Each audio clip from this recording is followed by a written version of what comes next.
Lola is a 19-year-old rock journalist. She asks a lot of questions. She's overweight, and when she's not interviewing rock stars, she's planning diets.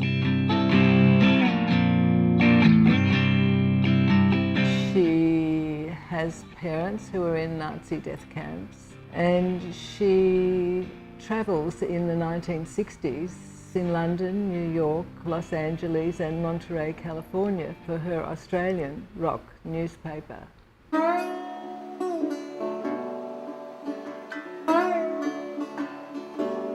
People ask me, am I Lola Bensky? Well, I'm not Lola Bensky. I'm not any of the characters I write. But Lola Bensky has moved through all the parts of the world that I moved through, and we have remarkable parallels between us. I interviewed a lot of rock stars when I was a rock journalist. I interviewed the Hollies, the Kinks, the Small Faces, the Love and Spoonful, Young Rascals, like just about everybody who was anybody at that time.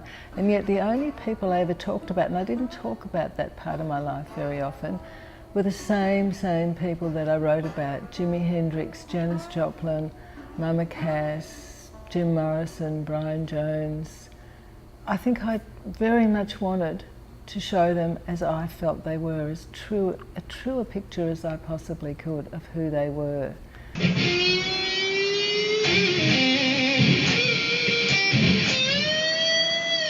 To me, what is relevant is not did Jimi Hendrix say exactly what I said he said in the book, or what Lola Bensky talks to me about.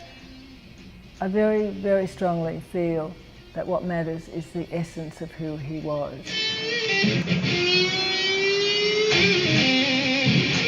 Jimi Hendrix was somebody who moved me enormously.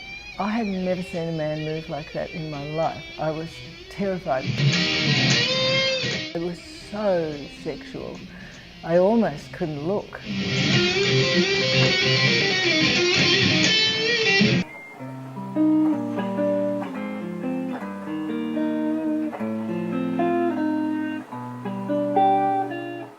Well, the thing that intrigued me most, and that I really felt I wanted to try to get at in this book, was the fact that I came from a past that was full of death. My mother and father were both in Auschwitz, and they both, almost everyone they loved was murdered.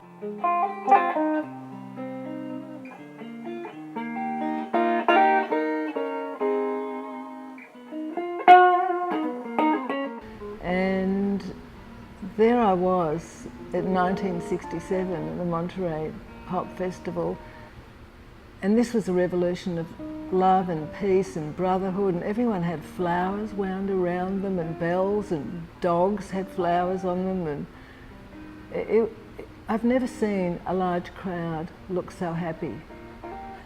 And yet what came out of it all, and what struck me, was that in that period there were a number of people who were just hurtling towards their death. And the irony of being only 20 years after all this death had happened, and being in the middle of people who were really valued being alive. There was a connection there that I absolutely saw.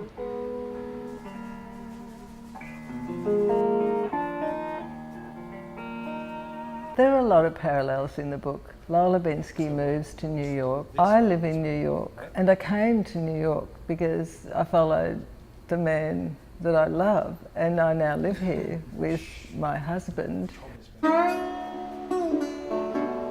I think that I brought the book up to almost today, you know, in the last couple of years, because it was very important to me to look at who was still standing after such a lot of death.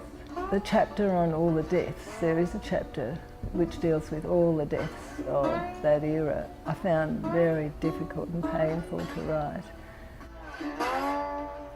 I needed to look at who was still standing.